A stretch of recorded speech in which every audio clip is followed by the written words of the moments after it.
Olá, meus queridos amigos, sejam muito bem-vindos ao nosso canal. No vídeo dessa quarta-feira, quero assistir junto com vocês uma entrevista do Nicolas Ferreira aí, provando que ele abalou as estruturas do governo Lula e nem os jornalistas, conhecidos defensores do Lula, estão conseguindo mais defender o governo. O negócio tá bom demais, né? Só estamos esperando a queda do ex-presidiário, né? Nas pesquisas, ele já tá com uma queda muito forte. Vamos ver a queda de fato, que é o que a gente quer, né?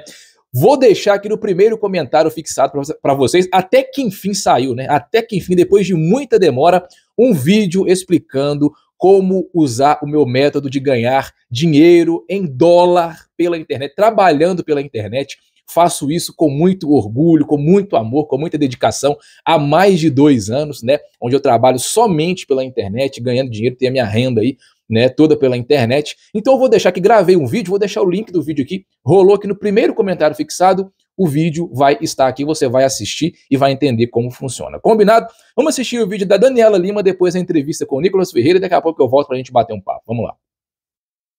Agora as investigações avançam para um outro tronco, que mobiliza valores muito maiores. É o tronco dos empréstimos consignados. O que é que acontece, gente? São empréstimos que são colocados nas contas dos aposentados e que muitas vezes eles nem sequer foram solicitados. Quando eu digo muitas vezes, eu trago dados. Só em 2023, segundo uma auditoria do Tribunal de Contas da União que eu tive acesso, 35 mil aposentados e pensionistas foram aos canais oficiais dizer: caiu um dinheiro na minha conta que eu não solicitei e eu não quero esse dinheiro. Jogaram um empréstimo e estão descontando na minha conta valores por um empréstimo que eu não pedi. 35 mil reclamações em 2023. O valor em 2023 da movimentação com empréstimos consignados dentro do INSS, 90 bilhões de reais. O escândalo atual trata de 6 bilhões. Em um ano, empréstimos consignados movimentaram 90 bilhões de reais por meio de empréstimos consignados. E aí eu vou colocar tudo isso no blog, é por isso que o Valdo estava falando, eu estava ali escrevendo, ouvindo o Valdo, escrevendo e ouvindo o Valdo. Por quê? Porque não só o INSS tem participação nisso. Tem um órgão que é responsável, eu vou pegar exatamente a atribuição técnica, que está inclusive na auditoria, tá? Eu estou falando da Dataprev. E aí você fala, Daniela, o que é a Dataprev? A Dataprev é a responsável pela guarda e pela gestão da base de dados da Previdência Social e dos benefícios de prestação continuada. Então, a folha de pagamento do INSS, quem roda é a Dataprev. Ela é que tem os dados biométricos e etc. de todos os aposentados e pensionistas. Na auditoria do Tribunal de Contas da União, o INSS fala, olha, não se preocupa mais com empréstimos consignados. Por quê? Porque agora eles só são liberados mediante biometria. E aí, o Tribunal de Contas da União falou, bom, é insuficiente, mas eu estou mais preocupado com os benefícios descontados indevidamente porque está sem controle nenhum, que é essa primeira perna da fraude que você está vendo agora. O que os investigadores descobriram é que a biometria não freou as fraudes, ao contrário. Eu vou trazer para vocês, aqui estão os dados, atenção então, isso vai longe, muito longe. Tem gente de dentro do INSS, servidor de carreira, que foi migrando, inclusive para órgãos como a Dataprev, e que hoje estão ali sob escrutínio. Porque houve vazamento mesmo deliberado de dados. E quando a gente está falando de empréstimo consignado, a gente está falando também de instituição bancária. O buraco vai ficar muito mais embaixo. Deputado, quer dizer que o senhor deixou de novo o PT em polvorosa, nervosíssimo. O seu vídeo, antes de eu entrar no programa, estava com 136 milhões de visualizações. E a gente está aqui trazendo várias informações, porque o que o senhor anunciava naquele vídeo ali era muito claro que aconteceria, né? Que o Lula está querendo jogar a culpa no Bolsonaro. Já temos aqui várias informações, vários números, provando que isso é uma grande balela, uma grande balela. Então, de que maneira vai ser combatida mais essa mentira do governo? Ora, Lacombe, primeiro, eu fico muito feliz com essas visualizações, não porque, enfim, isso me engrandece, não, mas é porque é uma demonstração de uma revolta do brasileiro e que está dando um sinal claro. Existe alguma coisa de errado no Brasil. Porque dos 10 vídeos mais vistos em 24 horas no mundo, eu tenho 4. E não são 4 vídeos de dancinha, do TikTok, ou de qualquer outro assunto de entretenimento, não. É sobre o Pix, sobre o se tá caro, não compra, sobre o anúncio de que o Pix, o que eles queriam fazer, recuou, e esse vídeo de agora a respeito, né, do rombo do INSS. Ou seja, algo está acontecendo no Brasil e precisa, um sonho que eu tenho, é de ultrapassar, né, o nível simplesmente da rede social, que é extremamente importante para que as pessoas façam disso uma ação, né, factível também, que seja nas ruas ou que seja até mesmo em qualquer lugar que eles estejam. Eu nada mais fiz do que falar a verdade, afinal de contas, isso é um ato revolucionário hoje em dia, né? E quando você combate um governo de mentira, isso é a maior ameaça que eles podem ter, né? Do tanto que fizeram uma força-tarefa para poder combater o meu vídeo, mas não fizeram uma força-tarefa para poder combater a corrupção dentro da INSS. Assim, é algo inacreditável. Segundo matérias, né, a Glaze se reuniu com banqueiros. Você teve aí o PT se reunindo, né, com Boulos, com Lindenberg, para poder, quem vai ser, né, que vai fazer o vídeo contrário, né, aí ao Nicolas. Eu confesso que eu nem cheguei a ver quem fez ou quem deixou de fazer, mas se não chegou, obviamente, até a mim, enfim, acredito que tenha sido extremamente inexpressivo. Mas a fórmula disso não é porque eu tenho muitos seguidores, ou porque eu sou um cara bom de comunicação, não, é porque é muito difícil para eles fazerem algo parecido quando não se tem o substrato da realidade, porque é muito incoerente. Vamos lá. Você tem, então, um escândalo que, segundo eles, supostamente começaram em 2019 no governo Bolsonaro. A simples pergunta que eu fiz, até agora não obtive nenhuma resposta, é por que, então, eles não assinaram a CPI para poder investigar? E não só, porque assim, se eu sou o governo, e eu tô falando para todo mundo, pessoal, não começou comigo, começou com o governo do meu opositor, e tem uma oportunidade para eu investigar isso, eu sou o primeiro interessado. Mas não foi isso que aconteceu. Mas não somente eles não assinaram para poder investigar, como trabalharam contra as assinaturas. Porque foi isso que a Gleisi Hoffmann fez. Então, assim, o escândalo, ele é muito mais, assim, eu falo isso no vídeo, né? Enfim, roubar, quando você é roubado, né, você, enfim, tem aí sua juventude, você recupera, você, assim, lógico que não é justificável. Mas, enfim, entre aspas, a vida que segue. Mas quando você rouba de pessoas que são vulneráveis a ponto de serem pessoas doentes, como o Silvio aqui falou, pessoas que são analfabetas, pessoas que não sabem ler, não sabem escrever, pessoas como, por exemplo, índios, né, estão sendo roubados, pessoas que, segundo aí matérias também, criaram idosos, ou seja, eles roubaram pessoas que existem e pessoas que nem existem. Tinha uma quadrilha especializada em fazer idosos que nem existiam. Isso é um nível de maldade que, de fato, é selo de qualidade petista.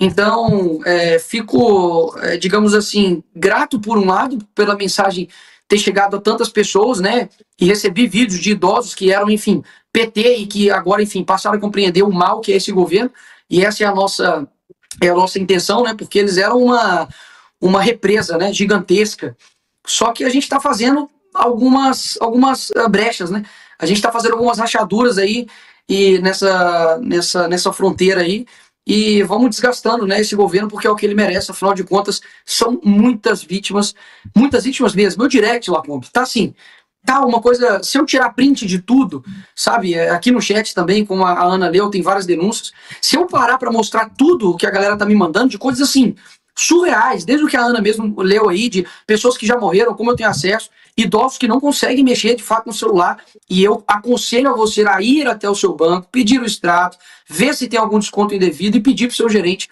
cancelar isso imediatamente. E caso tenha sido descontado, né, algum desconto indevido, você ir até um advogado. Agora, olha só, a pessoa vai ter que judicializar isso, ou seja, tem custo disso. Lá se sabe quando que ela vai ser ressarcida disso. São pessoas idosas, então literalmente, assim, não quero ser frio aqui, mas sendo real, a pessoa talvez tenha mais 5, 3 anos de vida e talvez não vai receber essa grana. Tem gente que fica na justiça aí anos e não recebe esse dinheiro, ou seja, eles fizeram o crime perfeito, que é ver a população mais vulnerável, pessoas que daqui a pouco não vão ter vida, né, e tirar o dinheiro dessas pessoas. Então, assim, o que eu fiz foi aguardar um tempo, porque até mesmo começou a surgir fatos novos, eu aguardei um tempo considerável para poder fazer esse vídeo, e agora todo tipo de escândalo, né, o pessoal já começa a me marcar, né, Nicolas, cadê o fundo preto e o chinelo e o jeans, né, calma galera, porque esses vídeos não vêm de pronta entrega, né, por encomenda, olha, eu quero um vídeo assim, pronto, não, eu mesmo escrevo, né, eu tô com meu celular aqui agora, não dá para mostrar, mas eu faço, enfim, o roteiro aqui no meu bloco de notas, vou reunindo, enfim, informações, fatos novos, vou colocando ali, né, a minha pitada ali de, enfim, de ironia e formas de bom humor que eu tenho, e, enfim, para poder comunicar. Mas olha só, para poder finalizar essa fala, se não fosse a internet, hein, Lacombe? Se não fosse a internet, ninguém saberia disso, porque a Globo não contaria, pode ter certeza. Muito menos o jornal impresso, e a gente não saberia que isso está acontecendo no país, ou seja, rombo de 2,6 bilhões no Correios, rombo nas estatais, dinheiro da Lei Rouanet, mais 16 bilhões, você tem um rombo agora que, pelo que me parece, é talvez o maior rombo da história do nosso país. Você tem a Janja gastando aí, segundo o Janjômetro, mais de 130 milhões de reais. O Lula indo para o Japão, levando mais de 200 ou 100 pessoas aí, se não me engano, com custo de 4,5 milhões. A nossa Suprema Corte, né, revogando atos do próprio Congresso. Você tem deputados sendo presos, né, como o Daniel Silveira, por crime de fala. Você tem um presidente que pode ir para a cadeia porque ele deu um golpe fictício, EAD, lá nos Estados Unidos. Você tem jornalistas exilados fora do nosso país. Cara, é uma coisa assim que só é possível as pessoas saberem por causa da internet. Então, vamos tomar muito cuidado, porque eu acredito que o próximo passo não vai ser mais pensar em quem vai rebater o Nicolas, mas vai ser como a gente vai derrubar essas contas. Essa é a minha preocupação. A Ana tem uma pergunta, mas rapidinho, há uma certa ironia nisso, né? Porque acho que as primeiras denúncias foram feitas pelo portal Metrópolis, né? Que pertence ao Luiz Estevão, que foi preso por corrupção. Tem umas coisas assim. E Nicolas, acho que tem outra questão que você falou, as pessoas não sabiam, muitas não, a Ana estava falando sobre isso, né? Essas são pessoas que não têm intimidade com tecnologia, eu não tenho, muitas, ou talvez tenham contato com isso, as pessoas não sabiam nem que estavam sendo roubadas, né? E antes de passar para a Ana, o Cleiton Costa que pergunta, alguém já fez um levantamento de quantas queixas tem registradas nos PROCONs? Tem índice oficial? O levantamento tem que ser feito, a CPI pode funcionar para isso, né? Eles falavam em 60 mil queixas oficiais. Quer dizer, por enquanto, né? 60 mil já é um número significativo, mas é por enquanto. E 35 mil do consignado. É isso aí. Isso. Como deputado federal, há alguma ação, alguma coisa que podemos fazer para orientar essas pessoas que não seja desculpa o meu francês, a idiotice do Messias de falar vão para o aplicativo e resolvam lá. O Messias, que é mais conhecido como Bessias, né? Eu peço para que você só faça uma breve pesquisa aí, porque ele recentemente agora quis me descredibilizar, falando que um deputado, um lacrador, fez um vídeo cheio de fake news, etc. Eu falei, você fica na sua, que senão eu vou fazer um vídeo só seu. E aí, eu acho que ele não vai falar mais não. Mas se falar de novo, eu deixo aqui assim, comprometido que eu vou fazer um vídeo específico sobre quem é Messias ou Bessias, né? Enfim, quem é o pior, né? O nosso Messias ou o Messias de lá, né? Vamos ver. O que acontece? A gente protocolou um projeto de primeiro momento para poder suspender todo tipo qualquer, né, de desconto indevido, sem justificativa, ou seja, é algo já a curto, médio prazo, né, para que isso não aconteça mais. Eu entrei na justiça juntamente com o vereador Guilherme Kilter para poder incluir incluir a CONTAG, né, que estava ali como a maior entidade que cometeu descontos irregulares, mais de 123 milhões somente em 2023, ou seja, a gente está falando de um número assim, gigantesco de pessoas lesadas, e a CONTAG não tinha sido colocado pela CGU ou AGU nessa fiscalização. Então a gente entrou na justiça, o juiz deu 48 horas e ele deferiu essa liminar para que seja incluído também essa entidade. A gente está lutando também para que seja colocada a entidade que foi do irmão do Lula, né? Porque também não foi colocado coincidentemente, né? O que eu acredito que possa ser feito, Ana, e eu acho que é um bom gancho, e é bom quando a gente conversa assim que vai surgindo algumas ideias, né? Toda hora que a gente fica lá em Brasília quebrando a cabeça e, enfim, pessoas que sejam de fora, né, do Congresso nos trazem alguma ideia. De fato, eu não tinha raciocinado de fazer algo no sentido de impulsionar o governo a trazer transparências com relação, por exemplo, à quantidade de reclamações, à quantidade de pessoas lesadas. Muito embora, é muito difícil eu dar na mão do algoz para que ele faça algo sobre transparência, né? É tipo eu falar assim, assassino, quantas pessoas você matou? Segundo eu matei só 2. Então é difícil eu entregar isso na mão, poxa, de AGU e CGU para que façam esse trabalho. Até mesmo porque eu deixei bem claro que a AGU poderia ter solucionado isso lá em 2023, com diversos processos judiciais que estavam lá de casos já sabidos de descontos indevidos, e o ministro que foi indicado pelo Lula sentou nisso. Então, eu acho complicado fazer algo para colocar na mão deles uma certa transparência. Eu acho que a gente tem que fazer. Eu tive, digamos assim, uma rápida conversa de ouvido com o presidente da Câmara, Hugo Mota. Falei com ele sobre as duas pautas mais importantes que nós temos agora no nosso país, que é a anistia, e quero fazer um breve paralelo aqui só na nossa conversa, de dizer, né, que nesse Dia das Mães, né, se você teve a oportunidade de passar o dia com a sua mãe, muitas pessoas não passaram por conta de uma injustiça, né, gigantesca. Mas outros criminosos, se talvez a mãe deles estivessem viva, né, estavam passando com as suas mães, né? Vários corruptos condenados a Lava Jato, pessoas que de fato saquearam cofres públicos, estão soltos aí nos Dias das Mães. Então a anistia é uma pauta, inclusive foi feita a marcha, né, ali em Brasília, que foi um sucesso, algo gigantesco. É impressionante a força do Bolsonaro, numa quarta-feira à tarde, colocar mais pessoas do que a Erika Hilton lá, que não deu ninguém, culpou a Lady Gaga, né? E a segunda pauta mais importante, que eu falei no pé de ouvido ali também do Hugo Mota, é a questão da CPI do INSS, seja ali na Câmara, seja a CPMI ali no Congresso, né, juntando Câmara e Senado. Muita gente talvez possa achar que, não, CPI não dá em nada. Eu posso dizer algo para vocês? A CPI, por exemplo, da Covid, ela deu, digamos assim, um insumo para a perseguição ao Bolsonaro e todos os outros que estavam envolvidos.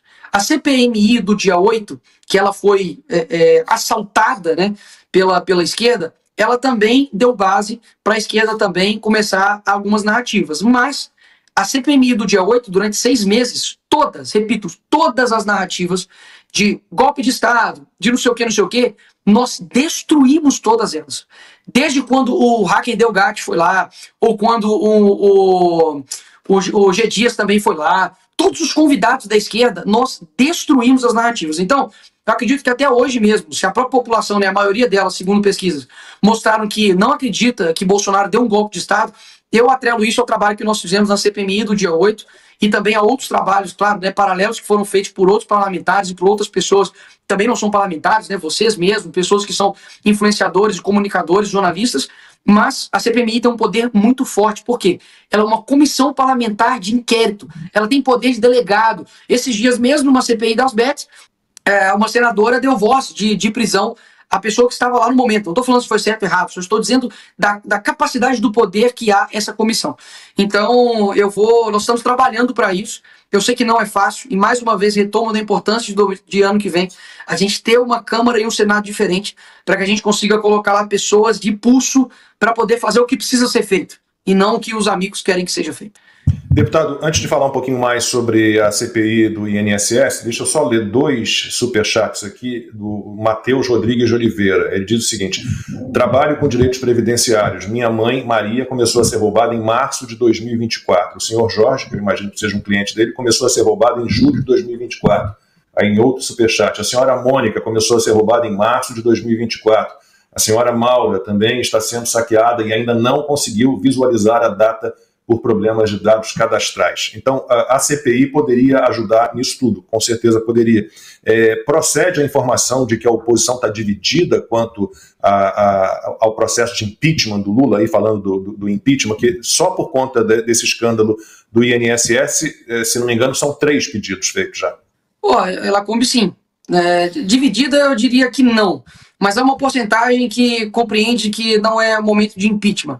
O que eu já deixei claro, enfim, até mesmo em alguma das nossas reuniões, é de que quando nós fomos para o Fora Dilma, eu não estava pedindo um Entra Temer. Nós sabemos que era uma consequência, mas nós sabemos que o impeachment também, além de tudo, ele é um ato político. Nenhum partido deseja ter aí 2 impeachments na sua história. E era o que poderia acontecer agora com o governo Lula. O presidente Bolsonaro deu uma entrevista no começo desse ano, né, dizendo que, olha, não tem que deixar sangrar. São pessoas que estão sendo lesadas, né, pelos crimes, enfim, e pelas mazelas que o governo Lula está fazendo. Então, se cometer um crime, tem que ser impeachmentado, né, frase de Jair Bolsonaro. Então, eu concordo com essa posição, até mesmo porque, o processo de impeachment da Dilma todo, se eu não me engano, durou 6 meses. Nicolas, mas quem poderia assumir era o Alckmin. Problemas. Até mesmo porque, daqui a 6 meses, daqui a 1 ano, Ele não vai, sabe, nossa, vou mudar no Brasil e ele vai ser um candidato mais difícil para o Jair Bolsonaro. Peraí, o Alckmin não é o picolé de chuchu? Por que a gente tá com medo desse cara? Eu acredito que o certo ele precisa ser feito. Você tirar esse cara com o apoio popular das pessoas e outra. Ninguém tem o domínio sobre a vontade popular.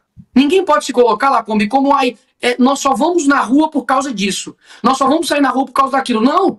As manifestações da Dilma foram espontâneas. Depois, obviamente, surgiram grupos para poder, enfim, organizar o carro de som, para poder pagar panfleto, para poder divulgar quando era o dia, mas não tinha nenhum monopólio da pauta das pessoas irem para as ruas.